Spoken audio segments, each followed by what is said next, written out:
time having arrived at 6:30 p.m. here on the May 12th, Monday of 2025, I hereby call to order the Town of Hanson Planning Board meeting. I'd also like to announce for all those in attendance that this meeting is being recorded for distribution on Whitman Hanson Community Access, with the playback times and other related information on this recording being found at the WHCA.TV website. With that call to order, we have a full board this evening, as well as a full planner's office. We have some members in attendance in the audience. If you haven't signed in yet, please make sure you sign in on the sign-in sheet. The first item of business that I'd like to do on the order is entertain a motion from the board to take the agenda out of order. So motion's been made, properly seconded by Mr. Ellis. All those in favor signify by saying aye. Aye. Opposed? So we are out of order, and I'd like to hand the meeting right over to our town planner. Do you want to make the presentations first? Sure, it's up to you. Okay. Do you want to do it? You can do it. So tonight is the last meeting for member Kemet, and also the last meeting for our administrative assistant, who is moving on to the assessing department beginning on June 2nd. So in appreciation of their service to the planning board, we have a official citation. If you'd like to read it, Mr. Chair, I'll give it to you. First one is for Mr. Kemet. Second. What did you say? I just wait. So reading officially into the record, Town of Hanson official citation. Be it hereby known to all that the Hanson Planning Board takes this means to express its sincere appreciation to Kim Cunningham, an official recognition of your 2 years of outstanding service to the Planning Board of Hanson. The Town of Hanson Planning Board wishes to recognize you and express their deepest appreciation for your selfless service to the citizens of Hanson. Thank you for your assistance in the preparation and maintenance of the board's public hearing meeting minutes. The Planning Board thanks you for your professionalism, punctuality, and your meticulous attention to detail. A great big thank you for all your hard work and accomplishments in your 2 years working for the Town of Hanson's Planning Board. We sincerely thank you and express our deepest gratitude and appreciation for your dedication, energy, and commitment to the Town of Hanson. We wish you all the best with your future endeavors. In testimony whereof we, the Town of Hanson Planning Board, sign our names officially on this 12th day of May in the year of our Lord 2025. Thank you. Thank you. Can somebody else help us out taking a picture? Come on up, dude. We'll send this over to the Whitman Hanson Express. We'll get the town planner up here as well. Here's my stand. Somebody give us a hand. Your phone? Sure. Thank you very much. This is an iPhone. You just push it. I do look like you're open up to know how to do that. Come on up, Don. Good Catholics in front. Come on, John. Figure the last shot. I'll bring it in. You guys want 3, 2, 1? Yeah. Sure. 3, 2, 1, cheese. All right, I think about 4 of them. Hopefully it's a good one. Perfect. Thank you. Thanks, guys. All right, excellent. Thank you. You're very welcome. Thank you. I had a lot of fun. And we'll still be seeing you around, I always say. Yeah. Hopefully you're not going far. Yes. Next item of business that we have is the Town of Hanson official citation. Be it hereby known that all the Town of Hanson Planning Board take this means to express our sincere appreciation to Planning Board member John Kemet, an official recognition of your outstanding service to the Planning Board of Hanson. The Town of Hanson Planning Board wishes to recognize you and express their deepest appreciation for your selfless service to the citizens of Hanson, and thank you for your assistance in the administration of the subdivision control law. The Planning Board thanks you for your professionalism, punctuality, and your meticulous attention to detail. A great big thank you for all your hard work and accomplishments of the Town of Hanson Planning Board. We sincerely thank you and express our deepest gratitude and appreciation for your dedication, energy, and commitment to the Town of Hanson. We wish you all the best with all your future endeavors. In testimony whereof we, the Planning Board, sign our name officially this 12th of May in the year of our Lord 2025. And all the Planning Board members have signed it. Yay! You gotta come to the middle. Yeah, I don't. Yeah, you do. Yeah, you do. Do I have to hold this up and smile? Me too. Your smile's on.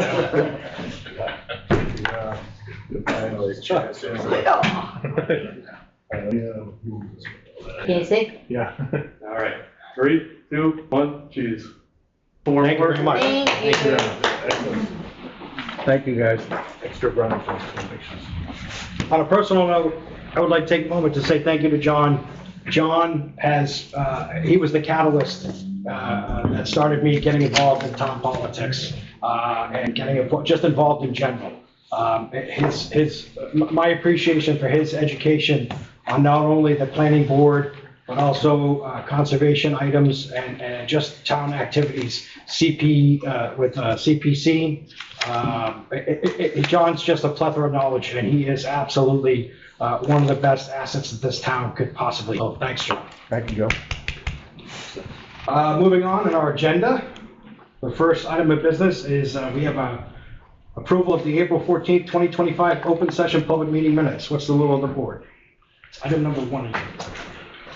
I'll make a motion to approve the minutes of April 14th, 2025. We're here. Motion. No, April 14th. Oh, it's not, April 14th, 2025. Motion been made by the vice chair for approval of the minutes from April 14th. I'll second that. Seconded by Mr. Cameron. Any discussion in regards to the minutes? You have abstention? All those in favor signify by saying aye. Aye. Opposed? Abstention. 401, Tony. We're going to read into the record, moving on in our agenda to our public hearings. Do you want to read the agenda item first, Tony, and then the public hearing notice, or vice versa? Yes, I would read the public hearing notice first, and then you can. Time having arrived, I'm going to open up the public hearing at 6:37 p.m. Notice in the Whitman Hanson Express Planning Board notice of public hearing in accordance with the Massachusetts General Laws, Chapter 40R and 760 CMR 59.00. You are hereby being notified of a public hearing on the proposed Smart Growth / Starter Home Zoning District as per below. The Town of Hanson Planning Board will conduct a public hearing on Monday, May 12, 2025 at 6:37 p.m. at the Hanson Town Hall Select Meeting Room, lower level 542 Liberty Street, Hanson, Mass. This meeting will be held as part of the Planning Board's efforts to examine the creation of a Smart Growth Starter Home Zoning District, i.e. 40R and or 40Y district. The Town of Hanson received a grant from the One Stop Communities Grant Program in 2024 to retain the services of a consultant to review the town-owned properties in existing zoning districts. Representatives from the consultant firm, Verdantis, will present their findings and seek input from the Planning Board and the public as part of the report. Information may be reviewed at the Office of the Planning Board, Hanson Town Hall, 542 Liberty Street, Hanson, Mass. during normal business hours, all which can be found on the website. All persons, parties, or corporations interested therein may appear and be heard in relation to Hanson Planning Board, Joseph Campbell Chair, Thursday, April 24, 2025, Thursday, May 1st, 2025. This is posted in the Thursday, May 1st, 2025, Whitman Hanson Express. On our agenda item, Smart Growth Zoning District, 40R, 40Y. Town of Hanson received a grant from the One Stop Community Grant Program in 2024 to retain the services of a consultant to review the town-owned properties and existing zoning districts. Representatives from the consulting firm Verdantis will present their findings and seek an input from the Planning Board and or the public as part of the report. Town Planner. Thank you, Mr. Chair. So as it's pretty well spelled out there in the notice, the town received a grant to examine Smart Growth Starter Home District in town. Verdantis has been working on it for about the last year or so. Tonight they're going to present their findings based on looking at town maps, information, and some interviews.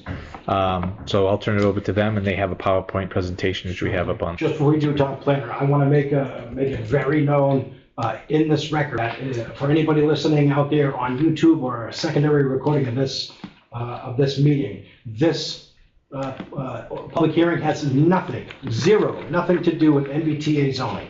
I'd just like to make that very clear at the very onset, any further work that we do. Okay, so, yeah. Obviously, Verdantis is providing planning and zoning assistance to the town for developing zoning to promote and create smart growth and starter home districts under the 40R and 40Y within the Main Street corridor of South Hanson. So from our office, we have Jarrett and Evan, and they worked on this PowerPoint. They're the ones who've been doing all the legwork and review of all documents, town documents, and maps. I'm gonna roll right into the. All right, so on the agenda today, we're going to start with 40Y, which is a much smaller segment, and then we're going to get into the meat and potatoes, which is 40R. We'll go to the 40R overview, a brief look at the 40R and 40Y process, the 40R method we use, followed by the results in the zoning maps that are being proposed for 40R. We'll go on to next steps and we'll finish up with that. So what is 40R? It's the starter home overlay zoning district. It used to be a piece of 40R. Sorry, 40Y used to be a piece of 40R. In 2022, it became its own standalone law. It encourages communities to create starter home districts that reduce barriers to creating smaller, more affordable homes. And what exactly is a starter home? It's a single-family home. It has up to 1,850 square feet of heated living space, and at least 50% of starter homes must be at least 3-bedroom. So I got some pictures so you guys can kind of visualize what I'm talking about a little bit more. Up on the left, we have a smaller single-family home, which could qualify as a starter home. And on the bottom right, we also have a single-family home. So it's a little bit larger, but again, we're allowed up to 1,850 square feet of heated living space, which includes a garage if it's heated. If the garage is not heated, that does not get counted towards 150 square feet. Top right and bottom left, we have a couple examples of subdivisions with smaller lots. When you do go to the next slide, please. The reason they're smaller lots is with 40Y, you have to have a minimum density of 4 units per acre. So that's one single-family home or starter home per quarter-acre lot. And another requirement is that 10% of the housing in the starter home overlay district has to be affordable. And for 40Y, the definition of affordable is less than or equal to 110% of the median. And for the creation of a 40Y starter home overlay district, the area must be at least 3 contiguous acres. So it can't be broken up. It has to be at least 3 acres together. Again, at least 50% of the homes in that contiguous acreage have to have at least 3 bedrooms. And as we're working through the 40Y, part of this will be the standalone overlay zoning district will have its own zoning requirements and design standards. Road, subway division design, low impact development techniques, and more. 40Y does not cover, 40Y does not eliminate requirements for the underlying zoning. Someone could still use whatever that underlying zoning is. This is an overlay, so they can choose to use it or they can choose to not use it. And a 40Y overlay would not circumvent stakeholder collaboration or permitting requirements. 40Y projects will undergo permitting processes similar to site plan review and the definitive subdivision application. And they would still be subject to permits and approvals from Conservation Commission, Board of Health, Building Department, etc. And why 40Y? So objectives, we're trying to create with 40Y smaller, more compact, and modestly priced single-family homes, which would increase the inventory of homes in the town. And it would give an inventory for people who are looking for smaller homes. I believe resident zoning B in Hanson requires at least 3 acres for a home. It's hard to imagine a developer putting down something like a 1,000 square foot or 1,200 square foot single family home if they have to buy 3 acres. They're going to try to slap the biggest house they can, get the most money they can. Price out people trying to afford smaller starter homes. And by clustering development with these starter homes, you allow more open space on the town to be conserved. And there are a couple typos here because you'll see the 40R is very similar. So 40Y would generate additional tax revenue, but this does not have business opportunities. That pertains to 40R. And there are financial incentives presented by Chapter 40Y. They're also presented by 40R, which you'll see shortly. 40Y in Hanson. So we personally reviewed a large number of the town-owned inventory for land lots throughout the town. We unfortunately did not find anything that was suitable for 40Y, mostly due to the requirement for 3 contiguous acres. Tony actually provided us an interesting subdivision that was previously paid. Utilities were pretty much set up. And we looked at 40Y, we're thinking about coordinating with the developer who owns the lot. Unfortunately, we're thinking that due to the subdivision already being paved and utilities set up for existing town zoning, it may cost more for a developer to reconfigure the whole lot to 40Y, so we did not pursue that. And the goal for 40Y, unlike 40R, we're kind of leaving this more in the town's hands in the future is what we're thinking. We're going to develop zoning bylaws for 40Y, but we're not going to propose any starter home zoning overlay district design. In the future, if the town acquires more land that'd be suitable, or if developers have land that they believe this would be a good fit for, they can reach out to the town and proceed to try and get an overlay district approved, and you guys would already have the bylaw framework in place. So now with 40R, so what is 40R? So 40R is a program by the Department of Housing and Community Development, that's the State Department, and it's essentially a program that is kind of encouraging communities to develop this smart growth zoning model. Smart growth is, it's a development approach, and it's compact development, it's, low impact, it's creating more more higher densities, better transportation access to the commuter rail, walking, biking, and that there's, it's essentially trying to get communities to develop that smart growth into their zoning. So this is just a quote by the Office of Housing and Urban Communities that kind of explains what smart growth is. So these are some examples of smart growth. You see the different kinds of housing at the top left. These are kind of townhomes. Our bottom left, these are kind of more residential, but they're next to a commuter rail station that's in Newburyport. This is in the top right, that's a rendering for a 40R district in Wellesley. And then on the bottom right, that is a mixed-use project in Reading. You can see there's just, a plan that's showing kind of trees and some, kind of development there on the right. And then left of that is another 40R project that was in Danvers. And then kind of this middle is just kind of an example of, sometimes you can have family homes. They're not all required to be, multifamily development in 40R. And then just kind of emphasizing, walkability and transit. So how does 40R work? So 40R, in the 40R process, the town would adopt a zoning overlay district. And that zoning overlay district has to allow mixed use, so that's residential, office, and retail development. As of right, within close proximity, they have to be allowed kind of on the same lot as part of the same development project. The residential densities, they have to allow 8 units an acre for single family, 12 units an acre for townhomes, and 20 units an acre for apartments and condominiums. Minimums that are required under the 40R standards.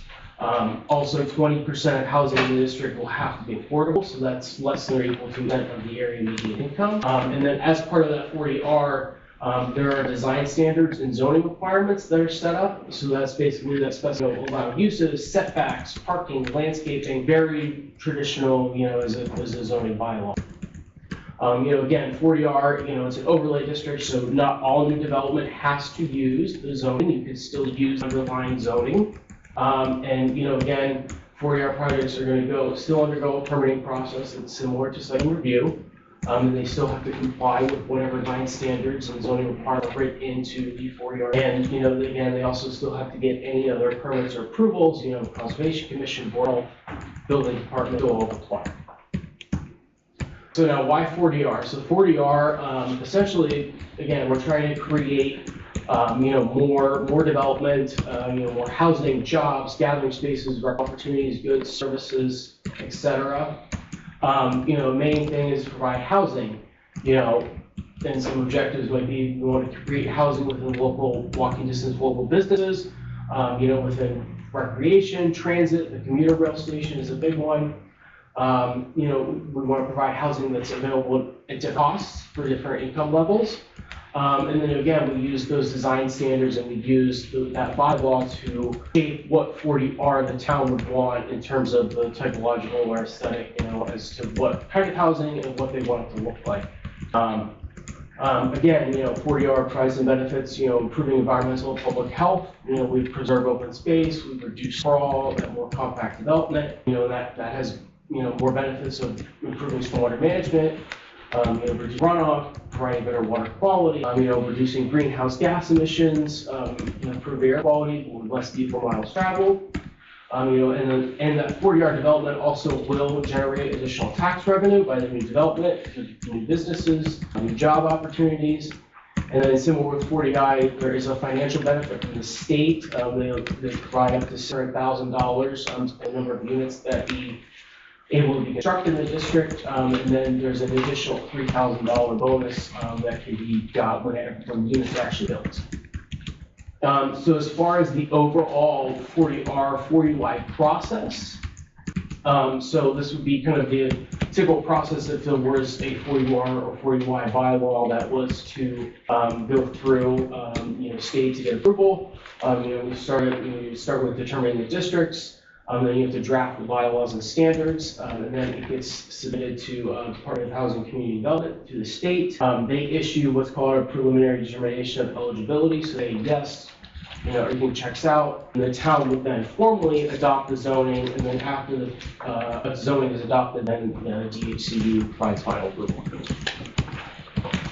So in terms of our method, so some of the terms of work that we're working on, this is kind of where we're at. We started identifying all of the locations. We put together a draft zoning map, and we're here tonight to back about the zoning map we've put together. In the future, we would go through and, the next step would be drafting bylaw and design standards, come back and get more feedback, and then kind of finalize for the town as, further use. So 40R districts, there are some requirements as to where these districts can be located. So they have to be in what DHCD considers a highly suitable location. So those includes areas that are up to a half a mile from any sort of public transit. They call it a substantial transit access area. And up to 3/4 mile can be included if there is a pedestrian access sidewalk or that adjacent area. It can also be located in area of concentrated development, which we'll get to in a second. And then there are also other areas, if they promote smart growth, DHCD can approve them if they see. As far as what an area of concentrated development is, so it's three things. Primary use has to be, or primary use for zoning has to be commercial, so it's retail, office, or industrial, or mixed use. 50% of the land area has to be what they consider substantially developed or underutilized land. Substantially developed land is essentially has to be, the density has to meet or exceed what is allowed under the current zoning. So if current zoning allows, X amount of homes and, X amount of homes divided, then you need it. If it's underutilized, then it's basically, they kind of leave some interpretation. It's basically land that is what you may consider blighted, or what could be reasonably developed, or former industrial use that maybe would be good for a smart growth district. That's some of the examples that I've had in my experience. But so those are 50%. So that's usually a pretty standard meet. And then it has to be, it must be currently or scheduled to be served by public sewer. Which is an issue in Hanson because there's no public sewer.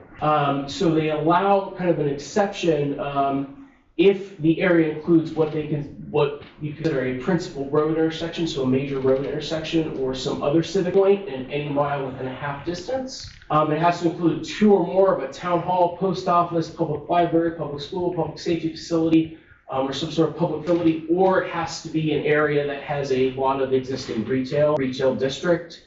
Again, and then 50% of that land has to be essentially developed or underutilized. So as far as what we did, Evan had mentioned we did analyze a lot of town-owned properties, and we also met with Tony in the planning department, and we kind of identified Main Street as kind of a potential location that would be good for a 40R district. So that's from Franklin there at the west all the way to the Pembroke town line. And you'll see kind of where the little T symbol is, that's the MBTA station. All right, so to draft the zoning map, we looked at geographic information systems, GIS. That our GIS specialists come in to identify locations and draft the proposed 40R district zoning map, in addition to analyzing or if land was substantially developed or utilized. We focused our analysis for parcels that had frontage on Main Street, and GIS data that we collected. Some of it includes wetland resource areas and buffer zones, rare species habitats, steep slopes greater than 50%, uses and development of land, as well as the existing zoning. And we looked at pedestrian access and sidewalks. As you saw in the former slides, pedestrian access and sidewalks are a requirement for 40R. In some sections, we're going to extend the size of the district. And on the left here, you can see outlined by red, that is one of the proposed 40R districts is in the west, that is around the MBTA station in town. That is what we're currently referring to as the west 40R zoning overlay district. And then on the east side, on the right over there, we have what is a area of concentrated development, also along Main Street. So here's a blow up on the east district that we have. You can see it is focused on a business right at the intersection there. The current plan is to provide mixed use allowed in the existing business districts, and then keep residential only in areas that don't currently allow business. We are open to expanding that for mixed use in greater areas, but at this time, we're going to focus mixed use in the business areas. And then if we look at the West District, you can do the MBTA station up there. So the area is not largely residential. You can see there's industrial there, there's business there. The blue is residential, but with how much is there, we're intending for this district to entirely allow mixed use. You can also see that blue line there. It might be a little difficult to see, but that's on Main Street. There's existing sidewalk, and you can see the zoning district extends all the way out to where the sidewalk currently exists. And then on the left side, you can see a neon green line on Main Street. That is currently proposed sidewalks that we're actually working on, which allow the district to extend that far out to the west. It could go further if additional sidewalks were proposed, but at this time, this is as far as the district would be allowed. So our next steps, again, we're here to get your feedback. We'll incorporate it into zoning map revisions, and then we'll begin the bylaw drafting and review design standards. We'll move in to come back with feedback of the updated zoning maps as well as the bylaws in hand, and then we'll finalize for town further use. And I put the maps up here again in case anyone has any questions they'd like to go over. Any questions from the board? I have a general Mr. question. Seminar. So if we do this 40R and 40Y zoning, is that all that can be built there? No, so it's an overlay district. Essentially, you'd be able to use the overlay district or the existing zoning. You could comply with either one. Okay. I have some Mr. questions. Have you read any of the plans that we have in process, master plan, open space, housing production plan? We have a couple of them. We have one coming up this evening as well. So have you read any of those? I'm not intimately familiar with those. Okay. I have looked at them. I saw that the town does not currently meet its affordability requirements, which these would be a great boon for. They'd help meet those requirements quickly. So as Jerry mentioned, the 40R districts would be 20% affordability requirement, which would greatly help the town to 10%. If you do think there are sections in those plans that would be beneficial for you to get very familiar with, I would take that recommendation and dive into them. I guess what I'm really trying to say is if you look at those plans, right, most of them, when a community is asked, what would you like to see? They want more open space, less density. So everything that you are saying in this goes against everything that's in our master plan, our open space plan, our housing production plan. None of this stuff, what the community wants, from at least based on the plans that I've seen. So I think you should cross it all out and start over. just saying, all right? I do hear you. I mean, I appreciate all the work that you've put into this. I don't mean to insult you. It's just, when you look at the community and what its expectations are and what it wants, right? This doesn't fulfill any of that, right? And I have to be honest with you, if this were to go to town meeting, I would adamantly oppose it as much as I possibly could. It would be a royal rumble. Yeah, I mean, this is like, you actually have, one of them is right on the edge of where I live. And I know that area, I know it well. I walk the woods behind my house, and the thought of a 40Y or a 40R getting built behind there makes me ill. Just saying. Yeah. Pull that line away from you, Ariel. Yeah. I do think 40Y might conflict with that idea of cluster development. 40R does have the opportunity to kind of pull in the development. It would be in somewhere you're going to see because it is right along Main Street. But part of the idea is if you get all the development here, that leaves other parts of town to be open rather than people taking those How can we kind of keep it all on Main Street? Can I add one more thing to that? Absolutely. So, if you look on Main Street, right, LZ Thomas School, is that the one I'm thinking of, Joe? Where the ball field is? Well, at 4 o'clock in the afternoon, right, if you leave that ball field to try to go home to where I live on Bay State Circle, which is down the end down there, right, it takes almost 15 minutes because the traffic is sad, right? So what kind of plan, like, you get this plan, I don't see anything that addresses like widening the roads, because you're gonna need a 4-lane road going down Main Street with all this stuff going on here, because the traffic is already gridlocked from, LZ Thomas School down to the intersection of 27 and 58. Then when you turn the corner, you go up 58, right? It takes you another 15 minutes to get from Town Hall to my house, right? And this is a rural community. So what's going on with that? So this proposal to me just seemed almost, it borders on being an insult, actually. So that's my 2 cents. Thank you. Mr. Bennett? So, yeah, I can understand the frustration, but we also have the old ocean spray plant, which is kind of like you drive down there, it's almost like 1976 Rocky movie. I know I'm dating myself, but yeah, I would, and most people in town would love to see that into something more than a dilapidated building.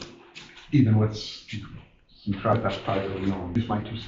Yeah, if it is covered by one of these districts, it would have the opportunity for mixed-use development or residential, which being how compact it is, the developer would be a lot more affordable for them. They get a lot more out of it. Zoning.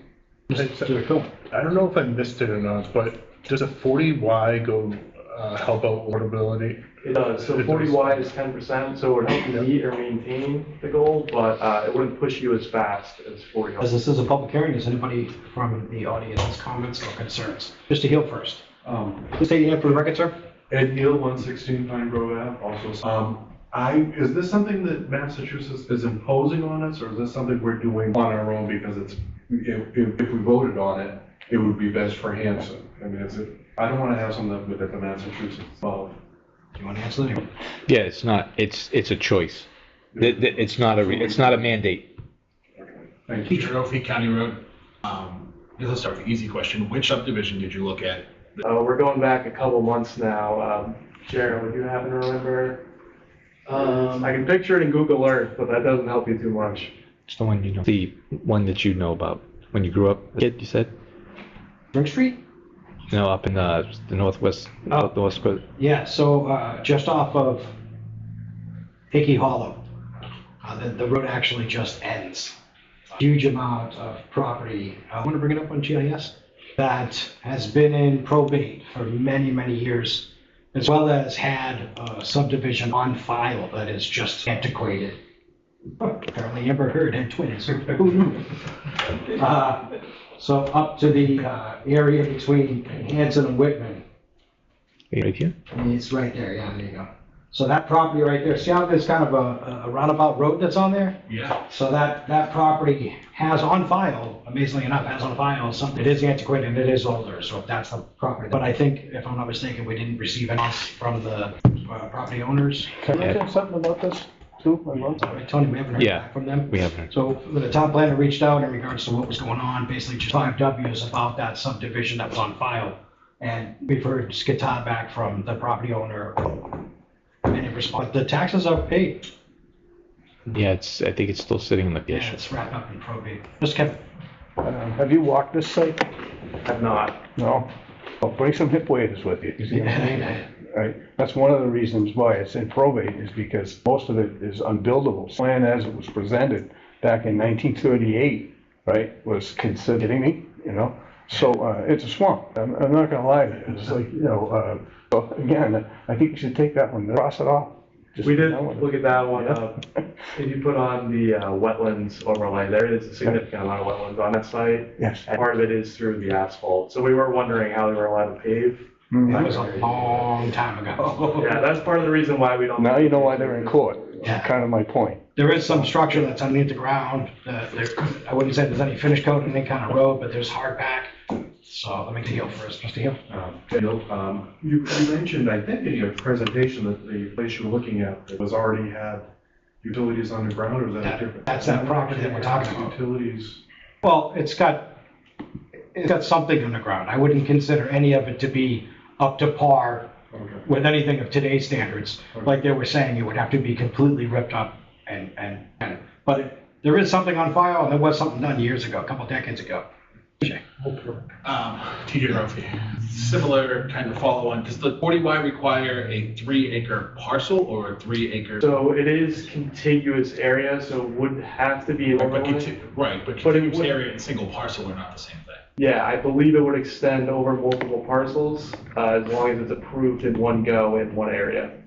Whether there's multiple owners or not, it would. Can I ask another question? Yeah, Mr. Kevin. On this other zone down near my house, most of that area that you've got in your overlay district has existing single-family residences on them as it is. Most of those 3/4 of an acre or less, right? So it sounds to me like what you're suggesting is start combining lots.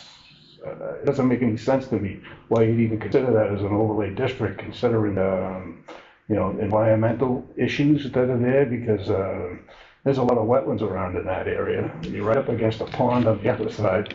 So I don't know, I'm confused as to, how you could put any more housing in that area. I'm just wondering. So they still would be required to meet any permitting, environmental, all those requirements. Right. So it may be more difficult, but again, these are smaller developments that are allowed, smaller buildings, more compact, which would leave more space to address environmental concerns. Again, as they'd be required to meet any permitting or regulations, we wouldn't be circumventing any of those. Whether the site can handle such development. If it cannot, then they wouldn't be able to utilize 40R, they'd have to go with underlying zoning. And in regards to the single-family home lots, there'd be no action required by homeowners.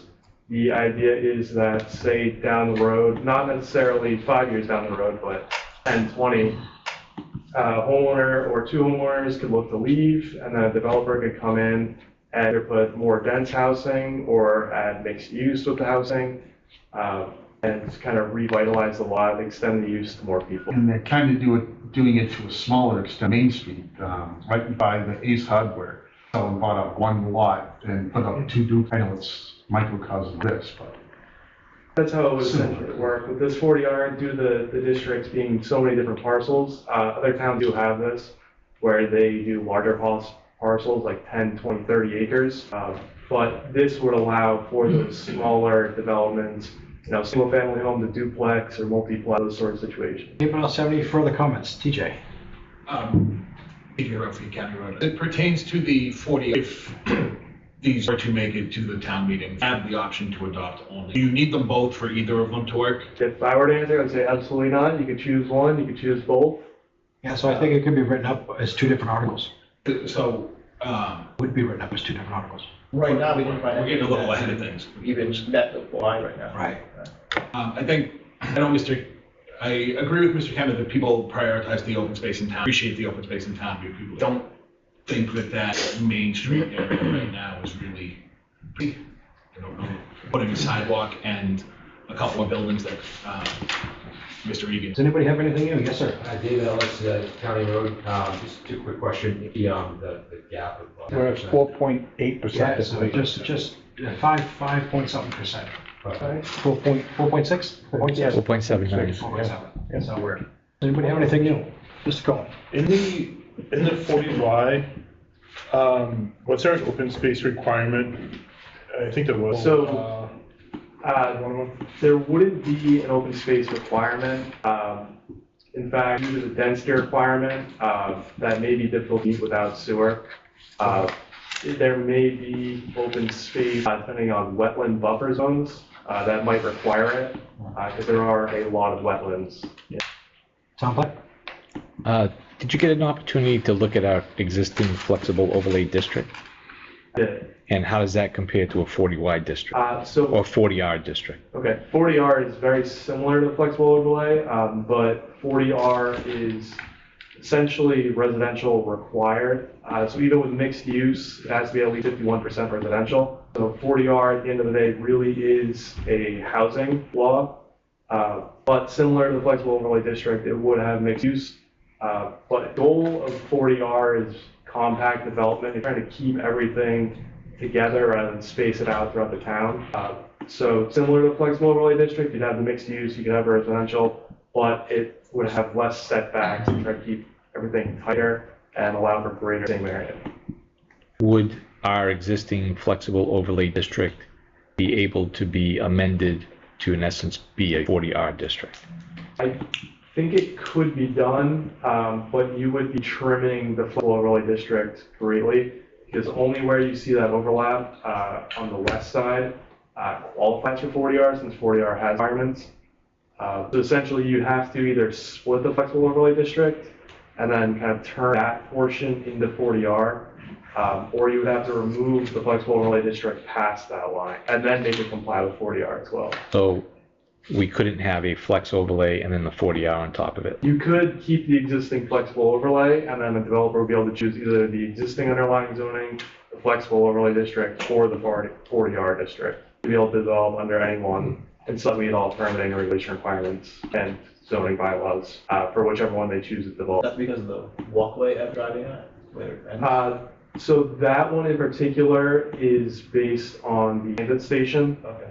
So it's half a mile either direction, and then they can extend up an extra quarter mile if there's a pedestrian access. So on the West Smart Growth Overlay District, if there was a sidewalk, let's say from the train all the way up Franklin Street into East Bridgewater, that 40R could go in that district because it had the sidewalk? It would only be able to extend 3/4 of a mile from the entrance of the station. Okay. You'd have to look at if you could meet additional requirements to try and lump in additional definitions. You could try to get an area of concentrated development, but it might be more tricky. As we have it, the right one neatly fit area of concentrated development, and the left one neatly fits train station overlay. We can look at trying to fudge the definitions a little bit and try and extend it in a favorable way. But that might prove a little bit more difficult.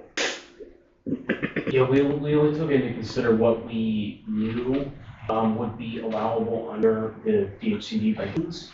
They do allow you to come up with your own. You have to basically prove to them that whatever your district geographically located, it's going. So if the sidewalk was extended, we might be able to make the case that yes, transit station because there's a sidewalk. There's no sidewalk. It makes it more difficult because there's no pedestrian. Can I ask a question? Mr. Kevin? Do you know how many units could potentially be built, right, in two separate zones?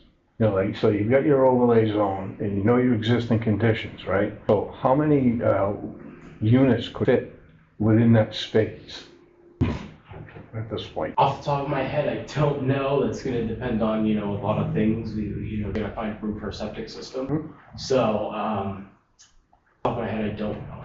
Unless you have over. Well, I'm just kind of looking for just kind of a ballpark number, considering on the wetlands and the need for septic systems and site conditions that are out there, right? You're not looking at a lot of house anyway, but I just wanted to get. So I think what's going to happen is people are going to. If I were a developer, I would want to go up, right? Because that would be my maximum impact. So now we're looking at 4 and 5-story buildings, which we've already had experience with. And some of them look pretty good. The ones on Main Street are nice, right? But then we have one up on Phillips Street that's not so nice.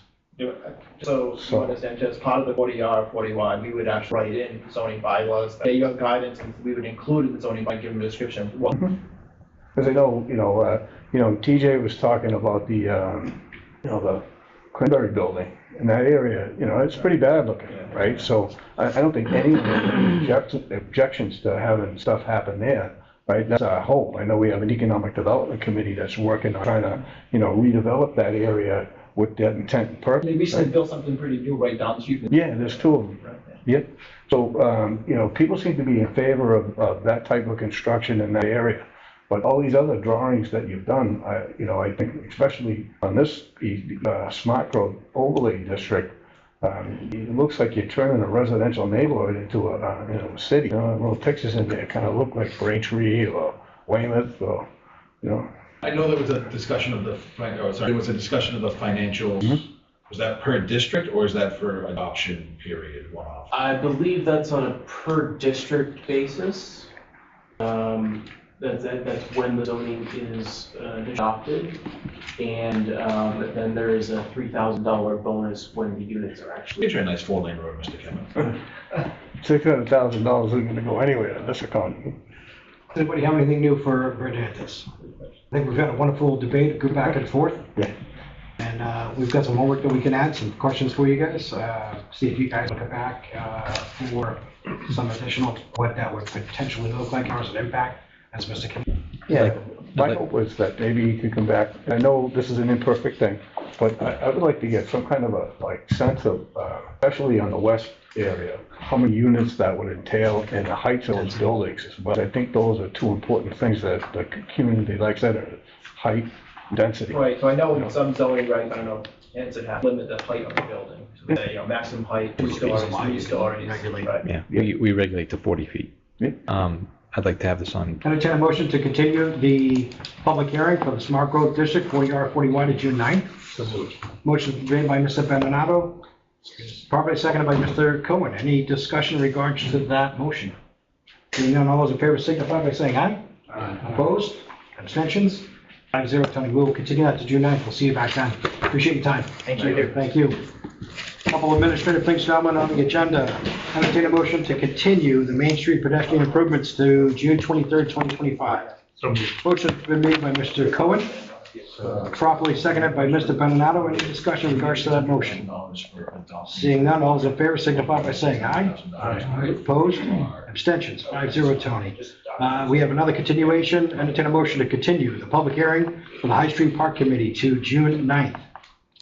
Motion's been made by Mr. Cohen, properly seconded by Mr. Ellis. Any discussion in regards to that motion? Seeing none, all those in favor signify by saying aye. Aye. Opposed? Abstentions? 5-0. Moving on, we have an update of the Hanson Housing Production Plan with a continued hearing. See how we are out of order for the agenda. I see that we have some people here in the audience that have an appointment time, and we coming past that time. I just want to be respectful of that. We have a 6:55 appointment, so we're out of agenda, so we can come back to that 6:52. Anybody have any objections? We're moving on with that appointment. Absolutely not. Wonderful. We're going to move on to the Meadowbrook subdivision. Applicant seeks to discuss alternative street lighting applicants to meet current town policy with the board. Good evening. How you doing tonight? Doing well. How are you? We're gonna be easy compared to that. There you go. Thanks. Yeah. Now we can move you up. Yeah. At least try to stay in. Appreciate it. It. Try to stay in time. Okay. Harry Ellis, Meadowbrook subdivision. We are in the process of Excuse me, I'm sorry. installing all the. Yeah. Go ahead. Go ahead. I'm sorry. No. Am I out of order here? No. Okay. The street light. And we've become aware that the town is now throwing the switch on the street lights. I guess they're not going to provide the electricity for the street lights, which brings us to the issue of what are we going to do about street lights. Sure. So I had a proposal of this application on the end of the driveways, each driveway, which would be that's a pineapple cut, a granite post, lamp post. And I gave you the head there, Tony, I don't know if you saw it. That was the head that was the closest. Now, these would be run off the power of each individual house lot, okay? With a photo strobe so that they come on when it gets dark. They're light sensitive photo strobes. This is the closest to the head that I could find with the photo strobe that matched the ones that the town approved on the subdivision plan. Okay. Now, this gives us 9 lights for the 9 lots at the end of each driveway. Okay. That doesn't mean that the owner would not add another light at the walkway. It's to get it out to the sidewalk, to the street. To light the street. To light the street. Thereby, they're responsible for the electricity. The only issue that we had on this, which I had a solution for, which is on lot 1, which is the first lot on the right when you go in by the scepters that we're trying to get in the ground over there if you've been by. That right side where the entrance sign is, they had spec a light out by the street. Now we have two options there. We have the pole, which is coming across the street, so they could jump the wire to. We could put one on that, okay, but that would have to be paid for by the town electricity. Or we could put another one of these down the lot line to the entrance. I don't know if we'd get the amount of looms that we'd be looking for at that street intersection, or do we just bite the bullet and do the one on the pole? But that again begs the question that whether or not the town will actually throw the switch on it. You know? So that's kind of the dilemma that we're at right now. Now these particular ones here, they're 2 foot tall lamp. Those are a 4-ball lamp that we did. This is a little bit different head that matches the ones that we had originally had on the subdivision plan, that one, which would be in black. This one, for some reason, only showed it in our oil or bronze. So, but that was the whole idea. Now, those would be exactly the same for each individual lot driveway entrance, where the driveway and the road come together. It would be not in the town layout, it would be back off of the town layout. So just at that edge, but it would help with illumination of the sidewalk and the street. Okay, and we get 10 if we had the one at the end of the street versus the 5 that were proposed by the town that will never come on anyway. So. Great. For the record, I just want to state that our board member, Mr. Don Ellis, has no fiduciary interest or any no, we just conflicts of interest. Have to know them. We just happen to have the same last name. Just want to make sure we get that in the record. Yeah. Thank you. You're welcome. Yeah, you're welcome. And Tony, did we ever get a response in regards to moving of the pole street light down County Road? There's a pole light that's 2 or 3 poles down from this intersection, where this intersection would be, and it's basically kind of like, why is that there? It's not lighting anything. And then you go a little bit further, and there's a light at the intersection of Independence and County Road. So could we also request to take that down on that pole and move it? It's this, light for light. Yeah, I mean, I could speak with the highway superintendent. We could take a ride out there. We could take a look at the lights, and if the street light could move closer to the intersection at County Road, that would eliminate the situation. And when I went before the select board regarding this, the select board was understood that if there's some type of light that needs to be on County Road that's going to create a better lighting situation for the intersection, the town would take that responsibility to cover that. Perfect. What the town is not really interested in is within subdivision to take on the extra cost to run the street light. We have a town solution to possibly move that down a few poles. Sure. So it's light for light, and it actually be properly spaced out along County Road. Too. We have 2 lights right next to We have a stop sign at the end of the road right on the right-hand side as you're coming out of the subdivision. Right. The pole is just on the inside of that infiltrator that goes underneath the road that runs over to those scepters. So it would be a good spot for it because the illumination would hit not only the stop sign, but it would hit the general area of that. We could actually, they haven't set the pole yet. Yeah. They just came out and put a stake, said this is, where we could do it. We're gonna put the underground in, but we've done the street crossings, but we didn't do any of the utilities yet at all, just until we knew the answer to this question, because they have to run side by side in the same trench. I think the light that I'm talking about is actually out on County. It's the pole across the way. So you put it on the one on the other side of the street. So on the northern side of County Road? On the side of County Road? There's Yes, a pole, right? yes, correct. So that would be an arm pole going out to light that So intersection. that would be even better. So I think that's a win-win situation in that aspect. Provided that the town's okay with moving, the utility company move a light down to the actual intersection. As far as anything on the intersection, that I think is very attractive. What's the lumens for these? It's one of the largest ones, but unfortunately it came with a dimmable switch, so I couldn't actually download the lumens on it. But those ones that I have on the other picture are extremely bright. They did that on a private way in Marshfield. And the one that's on the granite.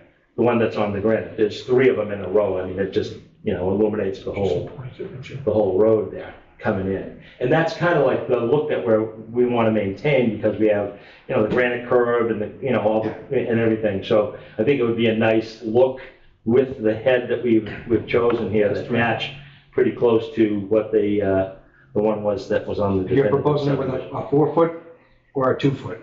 I'm sorry? You're proposing with a 4 foot or a 2 foot? It's a 2 foot. It's a 2.5 foot fixture, but the top of it's 7 feet off the ground. Oh, it's 7 feet, so the actual granite's 4 feet out? The actual granite, I think, is just about 4.5 feet, if I remember correctly. And then that on top of it. Mr. Ellis has a point of information. Yeah, the requirements are, and always have been for the subdivisions where there's an intersection, we'd always have a light to eliminate that area so that nobody goes through. Even though you have a stop sign there, it doesn't make any difference, but if it's lit up, they can see that there's no road continuance on that. Yeah. The other thing is that we've had a subdivision recently that got approved out that had lights in the subdivision, which worked out great on the intersections, but then they have eliminated lights like the intersections along all these houses, but they ended up coming down and shooting them out and pulling the wires out and everything else. So I like the idea that you have with the small lights that they can shut them off if they want, doesn't want to shining in the front living room all the time, because it's all front. So that's my opinion. But you need the bigger lighters to light the intersections, because that's where they go through. Yeah, top left. Yeah, so a lot of communities that I worked in with subdivision design, many of them were steering away from street lights and were going to the lights, these type of lights at the end of driveways. So the town was getting the safety, if you will, without the cost. So, I mean, one thing that the applicant would have to do is, get a plan, request a modification, subdivision, and ask for a waiver of that section.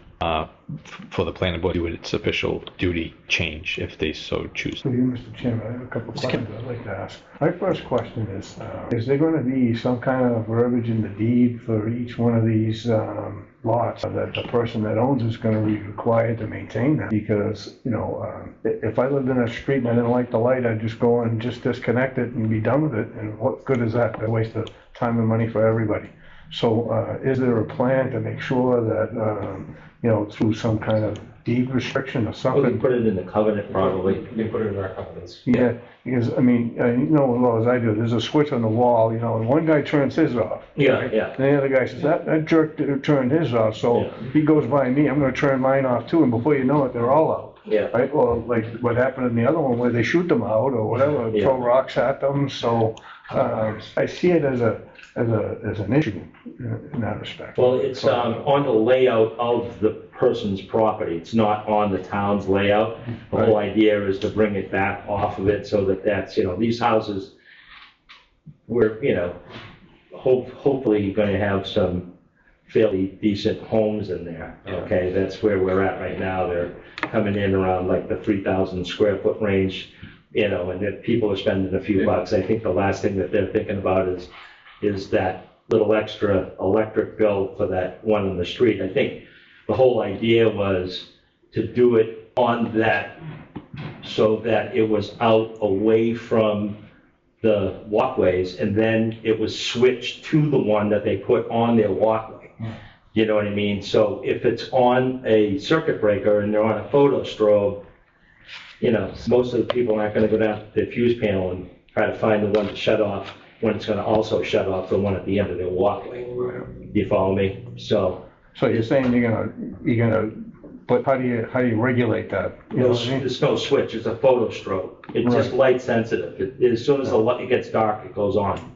So I guess one thing I know, there's HOAs out there that what they do is they run a circuit to each one of the lights and do a public meter and make the HOA pay for the meter, right? Because that way the HOA is responsible for it. So if somebody goes out there and does something to their light fixture, the HOA's there to say, hey, wait a second, you have to maintain that light. So I don't know, that's a possibility or? Yeah, the HOA will have covenants, and those covenants will have to be required as part of the covenants of use. To maintain your life. Okay. You know what I mean? HOAs It's just on, they're designed to preserve value as much as they are to. Okay. Yeah. Sounds like. As part of the modification request, the planning board could put that condition. Tonight, we're just having an open discussion about the design, the light that they've chosen. yeah, I mean, that's open to debate. I mean, if you guys think of anything else that you think looks better. I mean, that's the one I could find that was the closest to the one that was proposed. We're okay with this light design and this proposal, they need to come back to us officially with a change to At this point, yeah. Have you thought about solar? Just throwing that out. Because I know like the. Oh, I was like on the solar energy lights, I committee. just don't think we'll get the looms. Maybe not, you know, Yeah. the technology's changed, but I know when I was on the energy committee, they had big ideas about, you know, all the lighting in town being, solar. If you Right. if you drive over to Abington, all the street lights along, I can't think, I think it's North Ave, those are all solar, and Sure. they work really well. Oh, I know they do, it's just Yeah, that yeah. with that comes a solar collector. You know what I mean? And those things aren't small now, they're, you know, to get that kind of loom, you're talking about a fairly substantial size panel there to generate that kind of energy. Better off putting it out on the homeowner. Put it on the homeowner, it's They want- 110 volt. They want to see it. Oh, the hell with the homeowner, right? So is everybody okay? Everybody, so we don't, no motions tonight, we're okay with that, it's a nice design. Yeah, okay. It's a very nice design. Yeah, that's what we were coming in. What did you for. call the granite? It's a pineapple? That's the pineapple cut, they call it. It's the more historic, if you will, Yeah. so, yeah. I didn't know it was called that. I don't think we need to, this is just a discussion tonight. Yeah. They'll come back to us with the official change. I'll have the engineer just submit. Yeah. Away. Yeah, how's things going down there? Good. Good, we can get the scepters in, we'll be in really good shape, but we hit a pebble. You know, so we're breaking apart a pebble. It's not a small one. Appreciate everybody staying, in compliance with some of the requests that we had at the onset. Yes. You know, making sure that there's nothing. Yeah, we're. Nothing crazy out in the street, Yeah, and yeah. it's nice that you guys are down there doing enforcement on that. It's, the other thing we've had, is I have cameras in there, because we've lost a lot of stakes. We've got people coming in there, and they think it's a good idea to take our control stakes and throw them in the detention pond and stuff like that. So on my way over here, I'm running about 10 minutes late, and my phone goes off, and here's 3 kids running through the subdivision. So I beelined up there to try to jump out. But this is the deal, this is what we're dealing with. Please engage our boys and girls in blue and have them come down with you. Yeah. That's the last thing we need is more of that. So appreciate your time. All right, thanks so much. Thank you. We'll see you soon. Have a good night. Have a good night. Thank you. Thanks. Yep. Okay, we're going to go back to the update of the Hanson Housing Production Plan. We're going to continue here and provide progress on the update of the Hanson Housing Production Plan and date of completion. Town planner. Thank you. So the Hanson Housing Production Plan, all the changes and revisions that were requested have been made. Mm-hmm.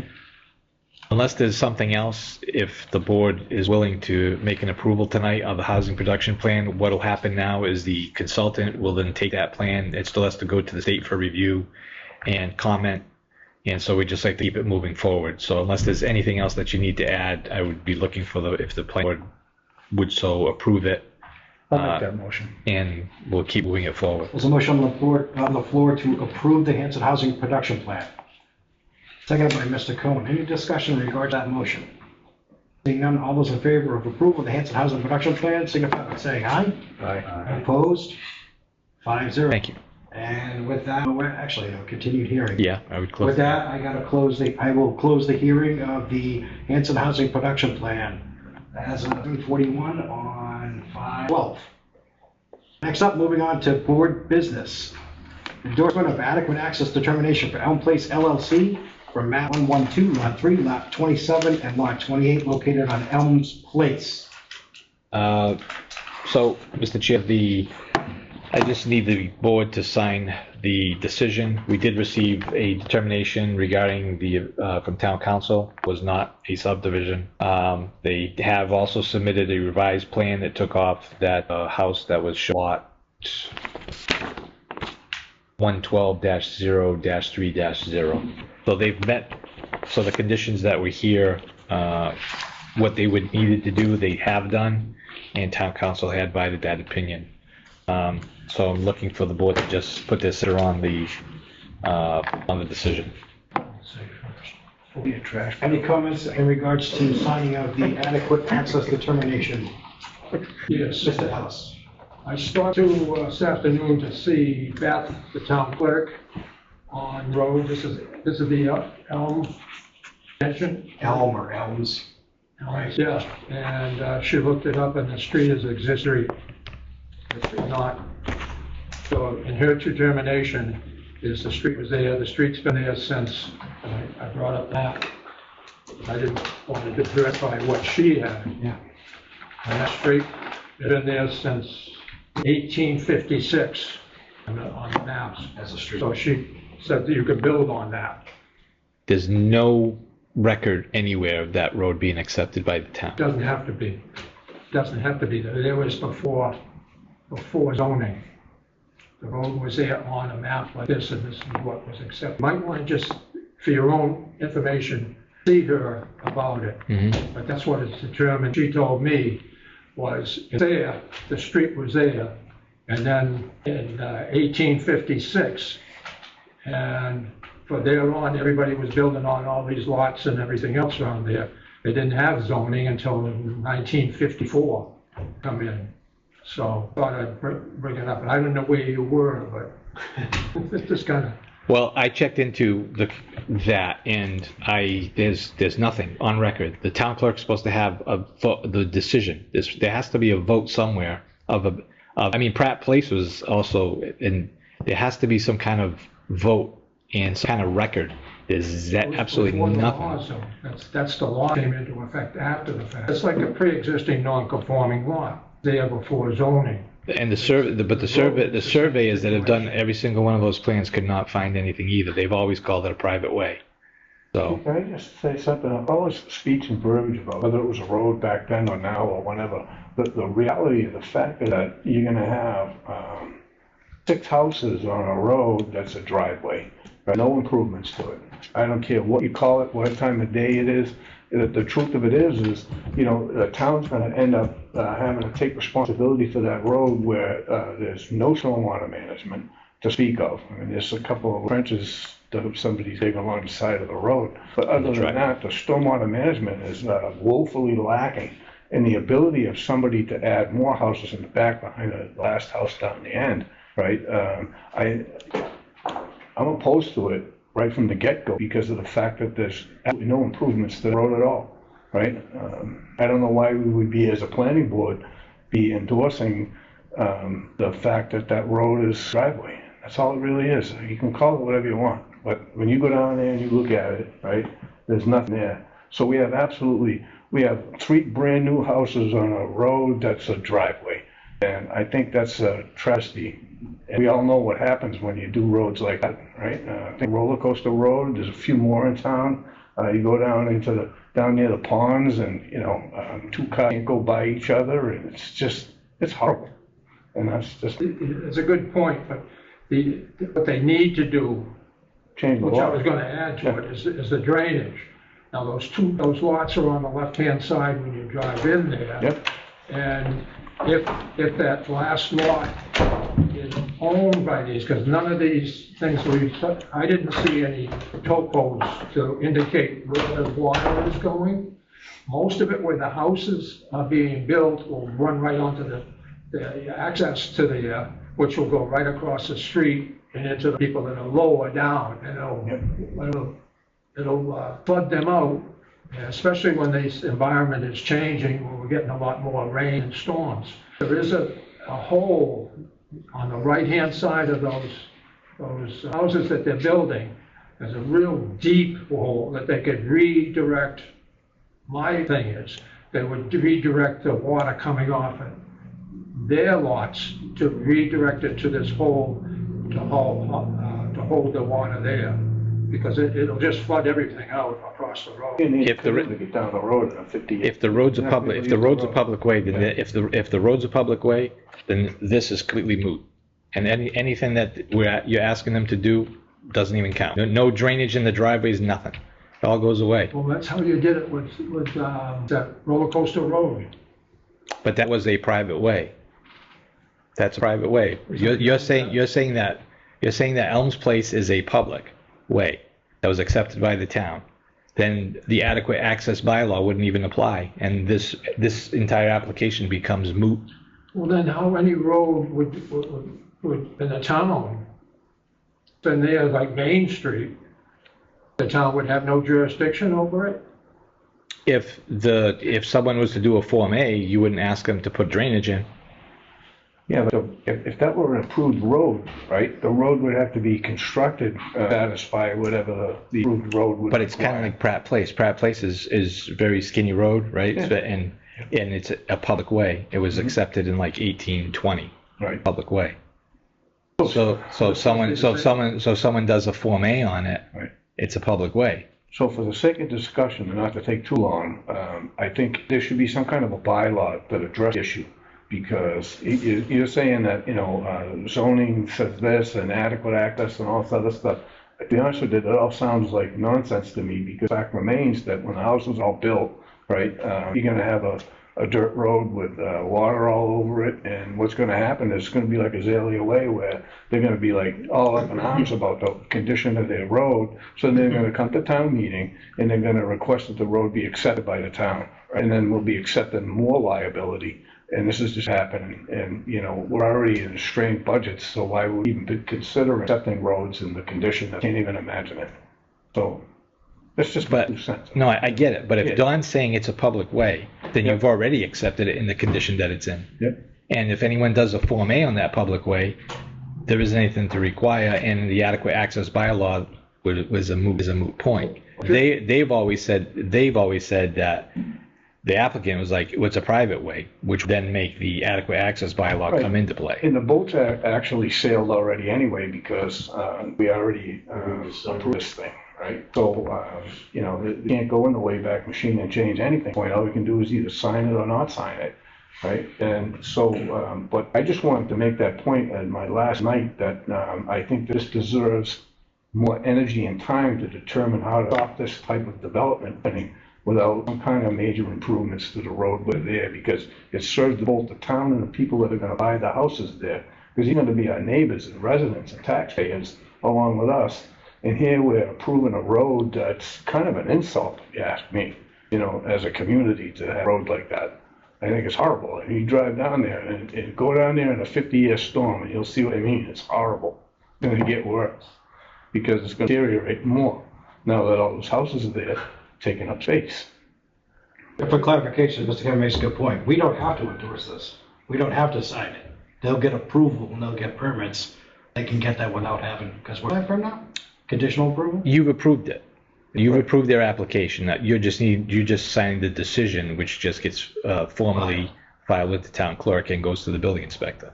Well, I personally don't want to put my name. I'm the only one that has to sign anything. What about all those dirt roads that are down in Monpont? Same thing.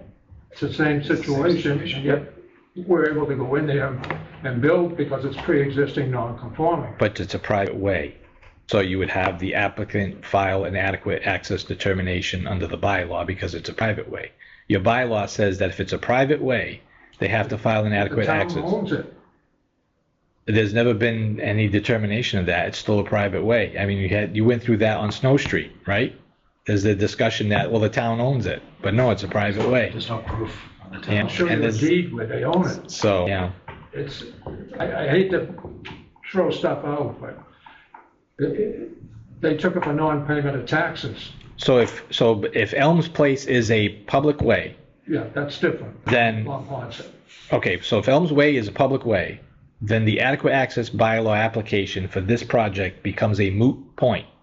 Because your bylaw specifically says if it's on a private way, then it needs to go through this process. If it's on a public way, it doesn't. I think they should go through the process. I'm not saying not to. Can I maybe word this a different way? I think the private ways, right, the roads on a private way should conform to the rest of the roads in town. Should be built the same way, right? Whether it's private or public, doesn't matter, right? We should have a bylaw that says if you want to put a house on a road, you're going to have to make a road, right?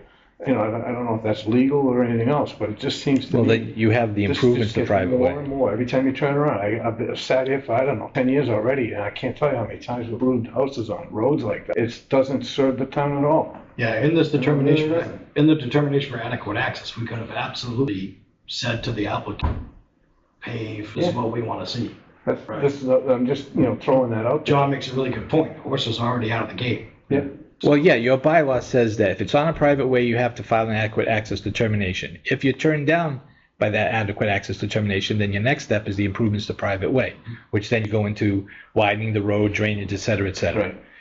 What, if I'm understanding Don is saying that Elms Place is a public way, just like Liberty Street. If that's the case, then section 12 of the bylaw would not apply to these lots. And this becomes a moot point. And Tony's point is all the research going back, Elms Place, Elms Way, none of those three have ever been approved by the town to be a public way. There's no record of it. And if you look on some of the maps, because I researched some of the maps, you'll notice that all the ones that are public ways were in a solid line, and Elms and other private ways were in a dashed line. So there was a designation. And unfortunately, there's no vote anywhere. This is what confuses it. This is what she went by. I didn't go by it. She went up, looked at it on the wall and said, yes, it was an accepted road because it was there. So then You still have to vote So it. then I looked this up so I could bring it up to Yeah. show you. Oh, I've pulled all those maps. I've pulled all those maps. I've all the way back to 1836, I think. That's what this is. Should be. Just make one more point. There was also an issue with the fire apparatus getting down the road because it required the widening of one driveway, right? And then there was concern whether or not there would be vehicles parked in that driveway if there was a fire or whatnot, that fire engine had to get down and get down to the end of the road, turn into a widened driveway if there was a vehicle there or a party going on and whatnot. So that was added to it. Well, the one thing you've done, well, they widened the driveway. The one thing you've done with that application is even though it's not the drainage that a subdivision would be, but there is some drainage that will at least catch the driveway. There's something. Oh, yeah. And you have, better than nothing. and you have the, You know, I'm not trying to relitigate the whole thing. I just want to point out to people that this type of roadway something needs to be done, stop it from being able to be done that way. And I don't know how to do that. I'm just saying that, you know, that road doesn't serve anybody See, these very things, well. like he's saying, these things pop up. And unbeknownst to us, we've never had that happen before, all the time that I've been on the planning board, that anything like this has come up. It has to be addressed at some way, on it somehow, to make a bylaw or whatever, Rule or regulation. so it can be done right. So that, in other words, when somebody comes in to build something, okay, this is what you have to do. You know, everybody has to add to it to change it. But nobody can come in and put up one house and then redo a whole road and drainage and water mains and all the other stuff because there's not enough money there. I get a question for you guys. When the time comes when the road begins to fail, right? Highway survey is going to go down there. You can't grade it because it's got concrete, right? Bituminous, whatever you call it.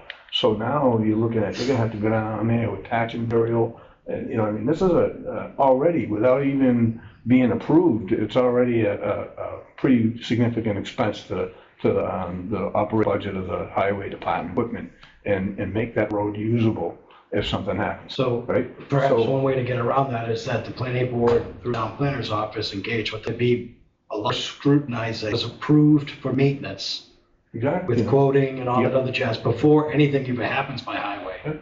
I mean, I know, you know, I don't want to, like I said, I don't want to relitigate it, but if you remember when we did the one off of Holly Ridge down there, right, everyone thought we were crazy because we made that guy finish the road to the end of his property line and make it like the rest of the roads that are in that area. And there's a good reason for that, right? I think we did the right thing. We should have done that. He also owned a pavement company. Well, yeah, but, you know, I mean, the reality of it is like, you know, all of these developments where the roadways are marginal, as a town and, as a community, we should be making sure those roads are usable, passable, and suitable for the people who are paying their taxes to live there, right?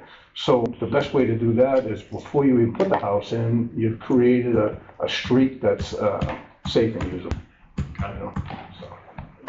I feel like I'm repeating. I was surprised when the fire department approved this, didn't want any changes. Okay, so For the sake of time. for the sake of time, I'm just going to throw this out. Then why did you give them an approval? Because your process is adequate access determination. If you felt it wasn't meeting the adequate access determination, then your next mechanism would have been to deny them that and say improvements to private way, which then would have led to improvements to private way. I tried that. I got a lot of pushback. So you've made the decision. Right. What I'm saying is different between you're saying it's a public way and Only because Beth said Okay. that. I didn't, the surveyors have never found anything, and I researched it and I did not find anything on record with the town. So all I'm saying is that if it was to turn into a public way today, then that application just goes, toss it out, because your bylaws clearly says.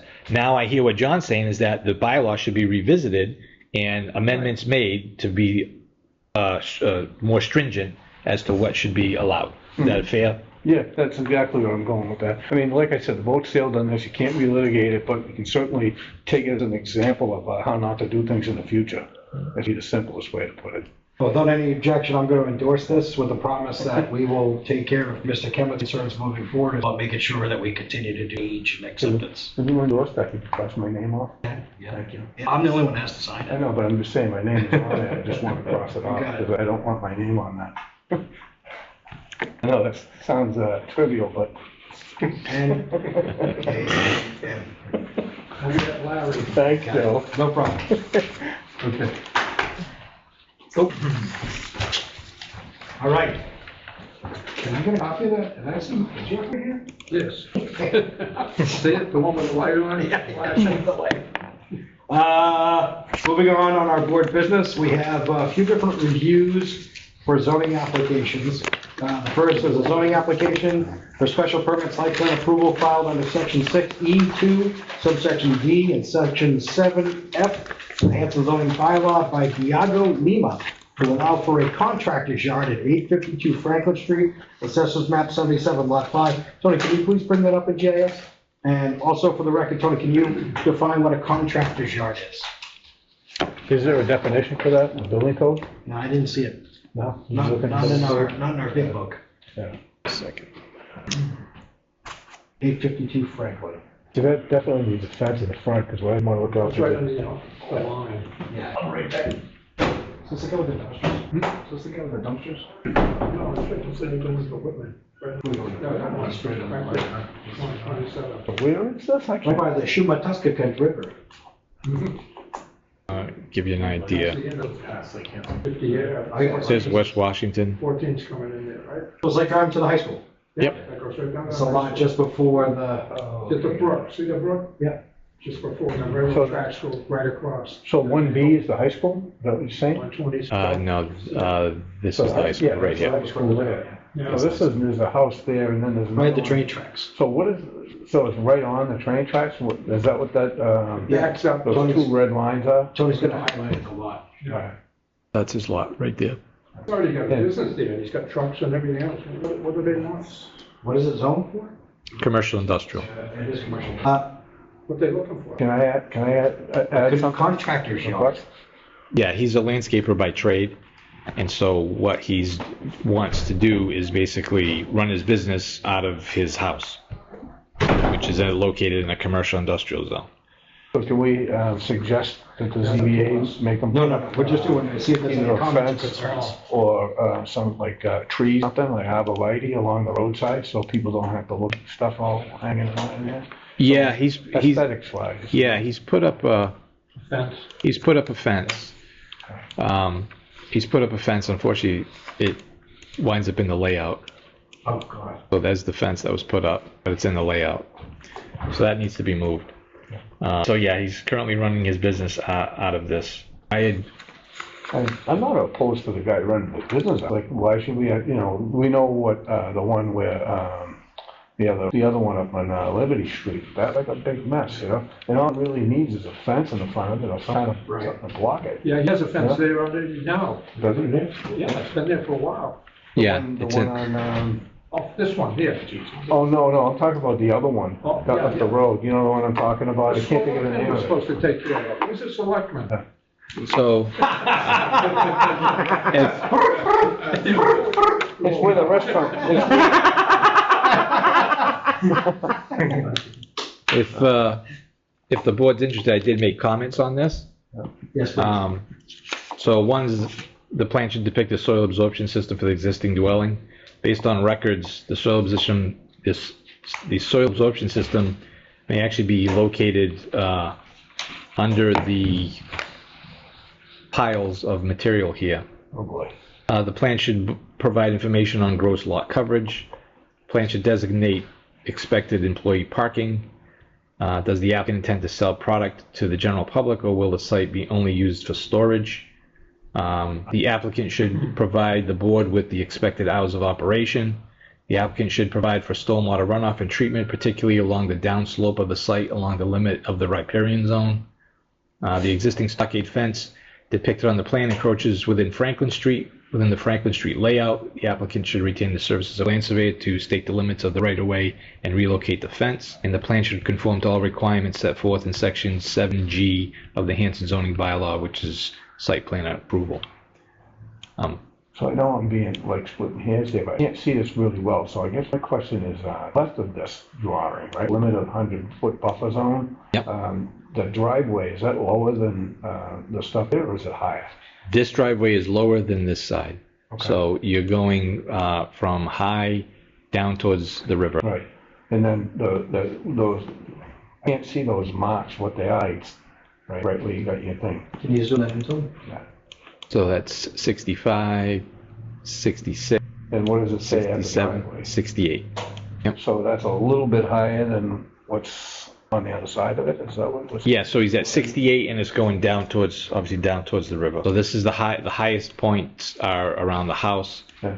And How so, many feet is he from the river? Because, you're showing that it says limit of 100-foot buffer zone. yeah, this is the 200-foot outer riparian right here. Yeah. So that's, Ooh. Yeah, see, that's the riparian zone. yeah, that's So the, he's coming right up on it. that's the That's 200, the point I wanted to make. that's the 200-foot outer riparian zone, Yeah. right through here. And how close is that to the driveway? So there's the driveway right Yep. there. Yep. That's the outer riparian zone. So all the activity is outside the riparian zone. It's outside the jurisdiction of the Conservation Commission. Well, But I still think that there should Right. be some type of, Well, not technically by design, because he can't design a driveway, right, that will impinge on the 200-foot riparian zone. So if you look at the DEP regulations, right, he can put the driveway there, right, but he can't have the water draining off the driveway toward the riparian zone, because you're creating a problem by allowing that to happen that way. that's why I have my comment that stormwater should be Yeah. required, especially on the downslope, to keep Absolutely. everything from entering into Yeah. the riparian zone. Because the thing about that is if that does create a problem for the riparian zone, DEP's going down and say, get rid of it, right, and they'll be able to. I'm just saying. Entertain a motion to endorse the comments that the town planner has put together for the zoning board of appeals. So motion's been made by Mr. Bernardo. Seconded by Mr. Cohen. Any other further comments or questions in regards to that? Seeing none, all those approved signify by saying aye. Aye. Opposed? Abstentions? 5-0. Tony, thank you for those comments. Please continue with the ZBA. Next up, we have an application for site plan review approval filed under section 6.7D of the Hanson zoning bylaw by Nicholas Papadopoulos. Said that right. To allow construction of an ADU at 176 High Street, assessors map 49, lot 5. Can we see that? Yep. Oh, no, I know that. Wasn't he on a board, Nick? So this is an existing single-family dwelling on High Street. This is adjacent to the future park or dog park. And so they're proposing a addition to the building to put in an ADU. So that easement to the left of that, that's the road that goes into the High Street? No, sir, that is an easement that the water, that is an easement for a water line that used to go to the hospital. Oh, wow, that came up. Yeah, so the entrance to the park is up in this area here. Yeah. This area back here is actually where the proposed dog park for the park would be, if it was. Any questions from the board? So I to the ADU? had made some. So that's attached to the existing building, right? Yes. The detached one. Yeah, so I made some comments on this one as well. What they want to do. So I have that the board should seek an opinion from the Board of Health regarding the capacity of the existing soil absorption system. The plan should provide dimensions of the ADU to determine conformance with the 900 square foot requirement. The applicant should designate the parking space for the ADU on the plan, though there is a lot of impervious out there, but he should at least designate it. The applicant should provide architectural plans to the building department prior to issuance of a building permit. That was 1,000 feet, what, 900 square feet? I put a scale on the full size plan, and it's just on the 900, but I want them to show that dimensionally. This looks like it's bigger than the main house. No. Does it say the square footage of the main house somehow? Is that the house that has the weird front porch? Yeah, so this is the house, and then this is a giant barn. Oops. There's a giant barn. How do you get from the gravel driveway over to the proposed one-story addition? I mean, Well, that's why I'm asking them to designate the parking space. because it's going to be a mud puddle just to get over there. Right. That's on High Street. Any other further comments or concerns? Entertain a motion to pass on the town planner's comments with endorsement from the planning board to the ZBA. So move. Motion Ben Arado, Second. properly seconded by Mr. Cohen. Any discussion? Hearing none, all those in favor signify by saying aye. Opposed? Zero voted. Lastly, for our board business, in the bullet section, zoning application review, application to modify special permit number 19MA06 by Prati Enterprises to construct 3 additional guest parking stalls at 1489 Main Street, assessor map 44, lot 1. So, this was condos down on Main Street. Across the street from Cataldi, not Cataldi. Meadowbrook, yeah. So, Wasn't all the parking for Showing this? my age. Wasn't all the parking for this litigated in the first iteration of this? I could have sworn it was. so they're requesting 3 guest parking spaces. I guess with time and use, they've found that they do not have enough spaces. That's next to it. This is out across from Meadowbrook. Sorry, to the go. So That's the problem. Plus, this has all been litigated and argued about, square footage, space, drainage, things like that, and now they're just gonna clear driveways that probably got refused a lot. I don't know from the original, but so my comments here was, the proposed parking spaces will require the relocation of a mail kiosk and a storage container. The applicant should indicate the new location for these items on the plan.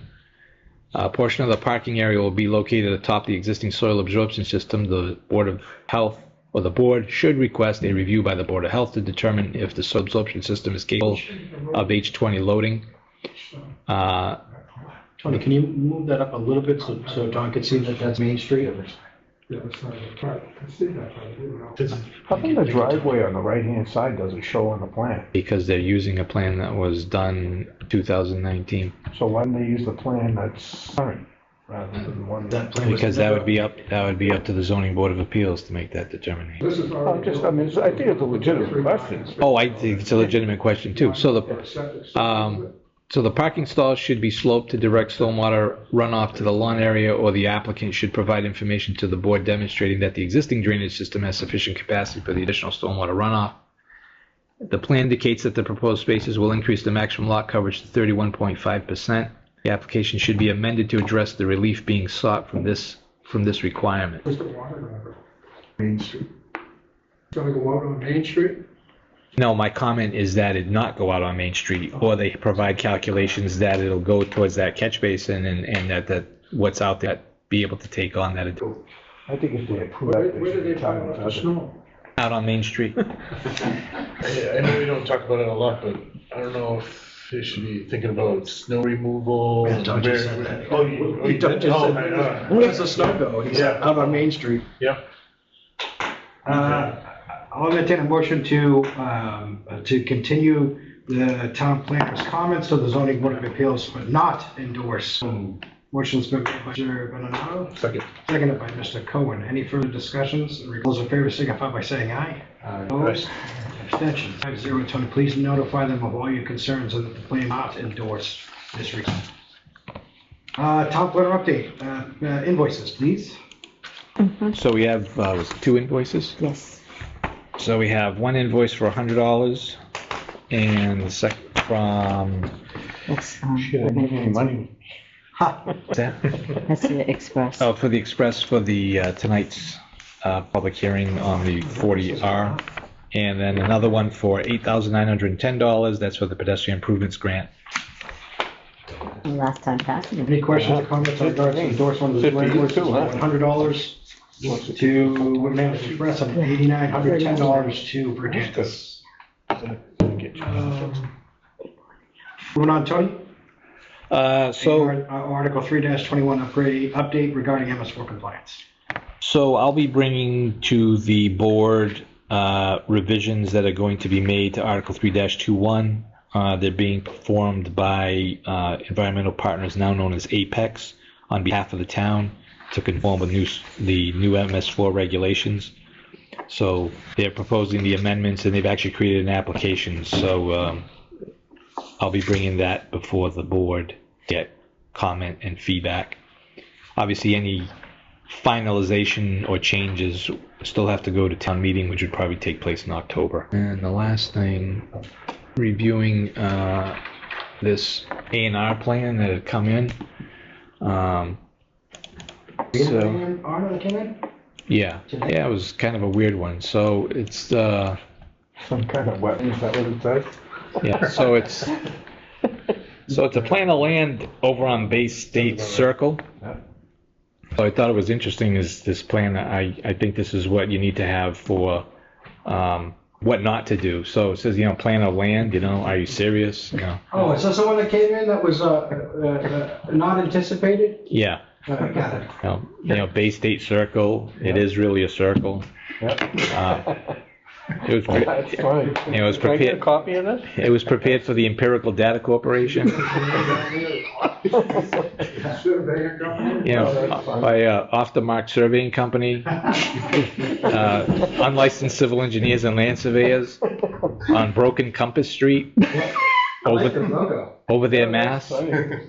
So this is their wetland person. I certify that I, High Bush Blueberry, do in fact know some stuff when it comes to plants and things, and that this area does have plants and water and could be some type of wetland thingy. Maybe not. Do we have that as a stamp? So this is for 83 Bay State Circle, which is a 50-foot wide right-of-way, public or private. One-way dead end. I think this person is near. I think this person lives near Mr. Kemet. So this one. It's a botanist person. So there's some kind of wetland flag by some type of botanist person out in front, and then. Same as next door. So then here's the footprint for house number 83, but it has a fancy patio. And then the house next door is same as the house next door. So you have. Tony, who's engineer on this? Yeah, it's Broken Compass. So you have lot 1, which is 21,155 square feet versus small feet, and then lot 2, which is 33,000 square feet versus left feet. And parcel A, they have a parcel A and a parcel B. So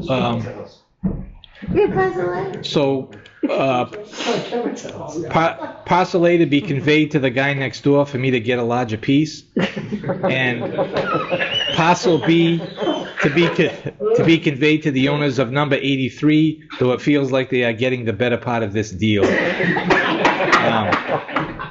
So they did meet the checklist. They did put the abutters. They got the abutters? They have the abutters. So map 39-9-7 is NF, the person behind my house. M31-11-7 is now formally my next door neighbor. This is awesome. And then you have a locus for Bay State Circle. I didn't see that one.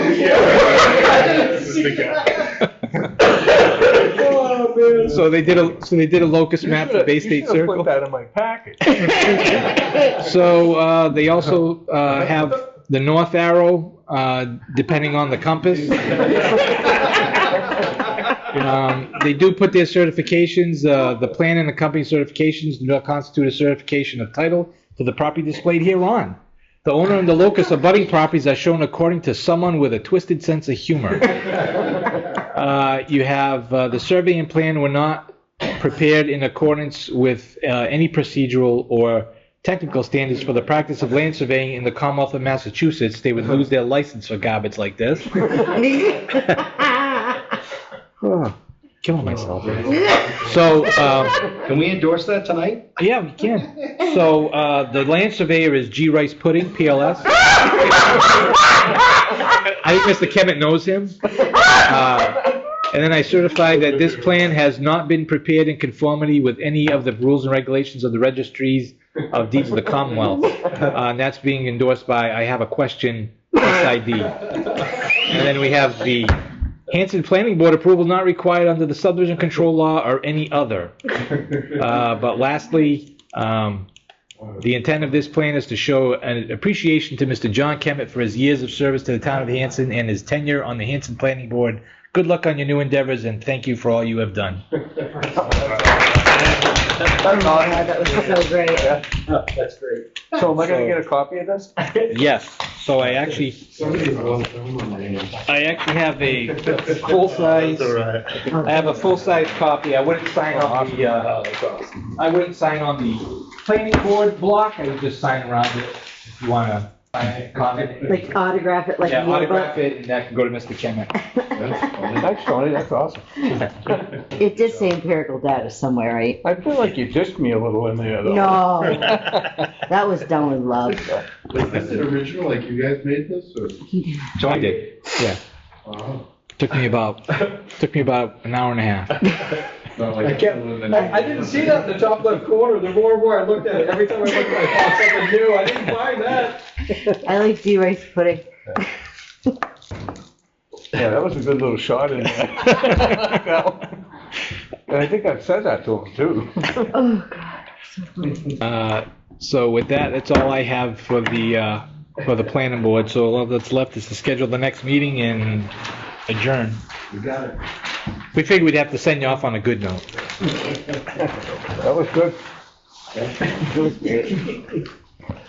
Good job. What we should really try to do is see if we can get that to pass down in Plymouth County Register. Apparently, they don't even look for signatures. Yeah. Now we get it in the door at least. It's no Mylar. You know what? I'll be honest with you. I'll bet you dollars to donuts that if you did a Mylar and you signed it and you took it down the registry, that they would probably just file it. It would go through. Yeah, they probably wouldn't even notice. Down to Tony and you need a pen? Oh, me too.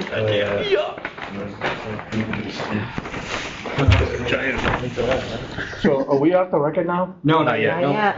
Next agenda item is to schedule our next planning board meeting, June 9th, 2025. What's the will of the board? So moved. Motion's been made by Mr. Ellis, second by Mr. Ellis. Any discussion in regards to that date? Seeing none, all those in favor signify by saying aye. Aye. Opposed? Motion 5-0. Possibly might see you at that next meeting.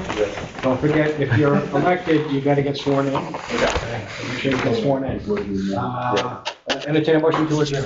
Any other questions, comments, concerns for the good of the order? Seeing none, motion to adjourn? Yes. Motion's been made by Mr. Ellis, seconded by Vice Chair Owen.